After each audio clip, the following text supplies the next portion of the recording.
सुप्रभात बच्चों। बच्चों, आज हम आपकी हिंदी की पाठ्य पुस्तक पाठ 4 का पाठ पढ़ेंगे। नन्हा फनकार शीर्षक के नाम से ये पाठ है। ये पाठ हम आधा पहले पढ़ चुके हैं और इस वीडियो में हम जो बचा हुआ पाठ है वो कंप्लीट करेंगे। हमने अभी तक क्या पढ़ा था कि केशव नाम का एक बालक था जो आगरा में अपने माता पिता के साथ रह रहा था। बेसिकली वो गुजरात से था। उसको बहुत सुंदर शौक था, सुंदर सुंदर आकृतियाँ बनाने का। किस चीज़ पे? नक्काशी करने का, पत्थर पे। क्योंकि उसके पिता वो काम किया करते थे। तो एक दिन क्या है, वो नक्काशी कर रहा होता है, पत्थर पे कुछ घंटियाँ बना रहा होता है। तो अकबर बादशाह वहाँ से गुजरते हैं और उससे पूछते हैं केशव से कि ये घंटियाँ आपने बनाई हैं? केशव उनको पहचान नहीं पाता है। लेकिन बाद में क्या है, जब केशव को पता चलता है कि ये अकबर बादशाह हैं तो वो थोड़ा सा घबरा भी जाता है। लेकिन जैसे अकबर बादशाह ने केशव से बात करने का जो उनका तरीका था, उससे केशव का आत्मविश्वास बढ़ गया। हमने यहाँ तक पढ़ा था, यहाँ से आगे शुरू करते हैं। अब अकबर बादशाह क्या पूछते हैं, तुम्हारा नाम क्या है? अकबर ने नरम आवाज में पूछा। केशव उसने नपतुला जवाब दिया। क्या कहा केशव ने कि केशव केशव क्या तुम मुझे नक्काशी करना सिखाओगे? उलझन में पड़े केशव ने तुरंत सिर हिला दिया। तब तो मेरे लिए हथौड़े और छेनी का भी इंतजाम करना होगा। केशव फुर्ती से अपने पिता के पास भाग गया और उनका छेनी हथौड़ा उठाकर उल्टे पांव लौट आया। दोस्ताना अंदाज में अकबर केशव के पास जमीन पर बैठ गए। आप सोच रहे होंगे ना, इतने बड़े महाराज अकबर कहाँ एक छोटे से बालक के, मजदूर के बच्चे के साथ बैठ गए हैं। तो ये अकबर बादशाह का बड़प्पन दिखाता है। बैठ गए और पास में पड़े पत्थर को खींचते हुए बोले, ठीक है, अब बताओ कि मुझे क्या करना है? केशव ने संदेह भरी नजरों से अकबर की ओर देखा। संदेह होता है शक भरे, शक से उनको शक हो रहा था। किसको? केशव को, कि क्या इतना बड़ा बादशाह है, अकबर बादशाह है, क्या ये पत्थर पे वाकई सच में नक्काशी करेंगे? हुजूर, क्या आप यह सब करेंगे? क्यों नहीं, मुझे तो विश्वास है कि मैं भी सीख ही लूंगा। ये किसने कहा? अकबर बादशाह ने। नहीं नहीं, मेरा मतलब यह नहीं था। केशव सकपका गया, डर गया। दरअसल मैं कहना चाहता था कि आप इतने बड़े बादशाह हैं, ये काम ठीक नहीं लगता है। उसने कुछ अनमने भाव से कहा। अकबर अब हंसकर बोले, अच्छा, लेकिन पिछले हफ्ते तो मैंने मिट्टी से भरी डलिया ढोने में किसी की मदद की थी। क्या यह काम उससे भी ज्यादा मुश्किल है? केशव अभी भी असमंजस की स्थिति में था। वह अकबर के पास बैठ गया और उन्हें छेनी पकड़ने का सही तरीका सिखाने लगा। फिर जैसे ही केशव के पिता ने उसे सिखाया था, उसने कोयले के टुकड़े से पत्थर पर लकीरें खींचकर एक आसान सा नमूना बनाया और गंभीरता से कहा, देखिए, सिर्फ इन्हीं लकीरों को बहुत ध्यान से तराशना है। क्या किया पत्थर ने? केशव ने अकबर को सिखाने के लिए पत्थर पर क्या खींची? जैसे मान लीजिए ये पत्थर पड़ा है हमारे पास, ऐसे पत्थर है कोई, उस पर यूं लाइनें खींची कि आपको इन्हीं लाइनों पे जा करके किस चीज़ से? कोयले से लकीरें खींची कि इससे बाहर नहीं जाना है, आपको इन्हीं पर छेनी और हथौड़े से काम करना है।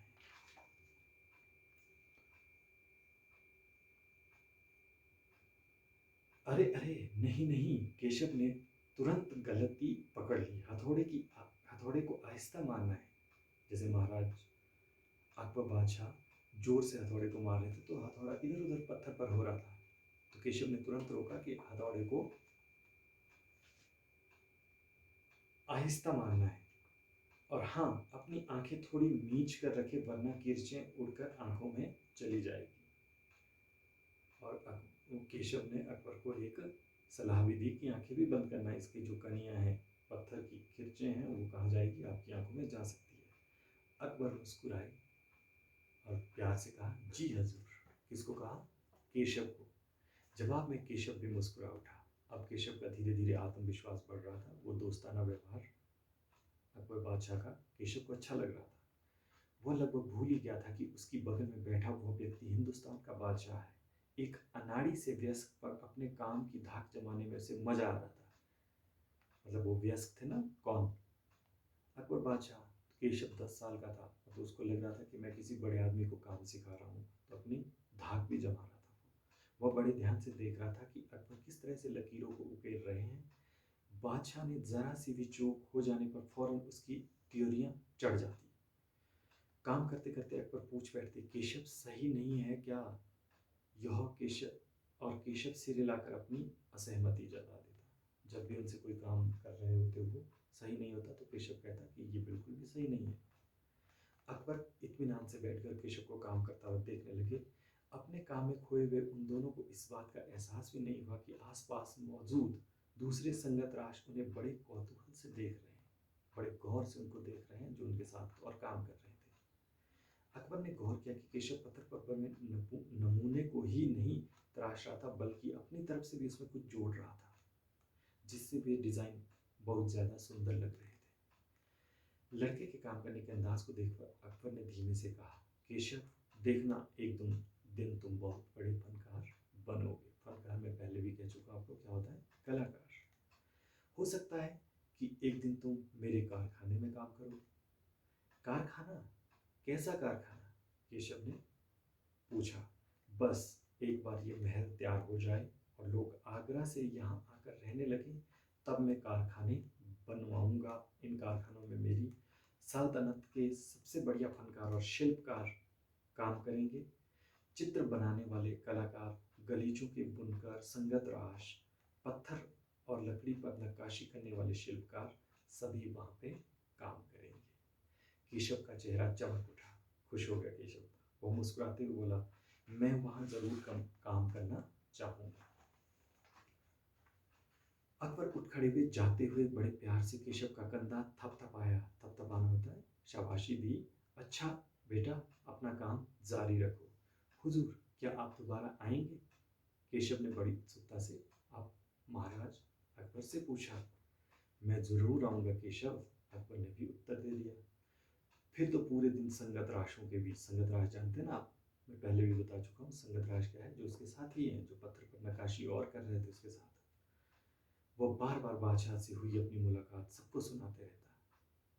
आपके साथ भी होता होगा, कभी आप किसी बड़े आदमी से मिल रहे हैं तो वो घटना आप नहीं बोलते, आप अपने दोस्तों को बताना चाहते हैं, आप अपने माता पिता को बताना चाहते हैं कि आज मेरे साथ ऐसा हुआ, उन्होंने मुझे ऐसा कहा, मैंने उनको ये काम सिखाया, ये चीज़ बताई। तो ये सारी कहानी केशव अपने संगत राशों को बता रहा था।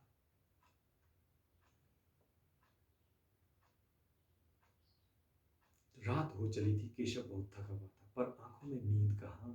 वह धीरे से अपने पिता के बिस्तर में घुस गया। पिता ने मुस्कुराकर कहा, तुम तो अभी से इतने प्रसिद्ध हो गए हो।